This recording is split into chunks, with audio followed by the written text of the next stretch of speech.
અલી કાલ તો કાળ ચોઘડિયું હતું ને બરફનો ગોળો ખાવા ગઈ. બોલ મગજ ખરાબ કરીને આવી મારું. ત્યારસો અલી એનો બાપો અલી કોઈ છે ફૂડ વ્લોગર, એ નવરી એને બહુ ગમે છે એટલે મને કે એને બરફ ગોળા મૂક્યો ને ત્યાં આપણે ગોળો ખાવા જઈએ.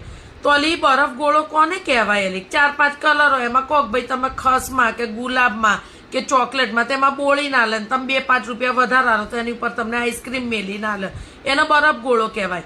અલી હું તો આને જોયા જ કરું. અલી પહેલા અંદર ડૂબોડ્યો, એની ઉપર એને રબડી નાખી, પછી તૂટી ફ્રૂટી નાખી, પછી ડ્રાય ફ્રૂટ નાખ્યા, પછી પાછો આઈસ્ક્રીમ મેલ્યો, પછી કંઈક બીજું નાખ્યું, પછી એની ઉપર 10 જાતના કલર મેં. બેન 7 જન્મનો ભેગો ગોળો આજે નહીં ખાવાનો, આ જન્મનો ચાલ ખાલી.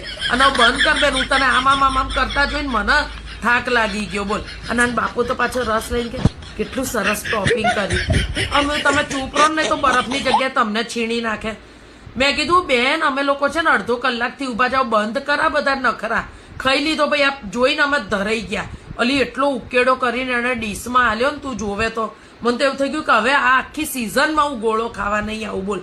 અલી બરફ ગોળાની તો આ લોકોએ મજાક બનાવી નાખી. બોલ. અને એક નવરીનો હતો ને પાછળ મને તો એવું હતું કે અહીંયા આટલે પતતું હશે, પણ એક નવરીનો આવીને પાછળ કે ચીઝ ગોળા બનાવ. મને એમ તો ચપ્પલ કાઢીને ઢીબેડી ગાલું આલાને. ચીઝ ગોળા હોય? બરફનો ગોળો ચીઝમાં ખવાય? આ ગુજરાતીઓ તો છે ને હવે ખરેખર છે ને અલી યાર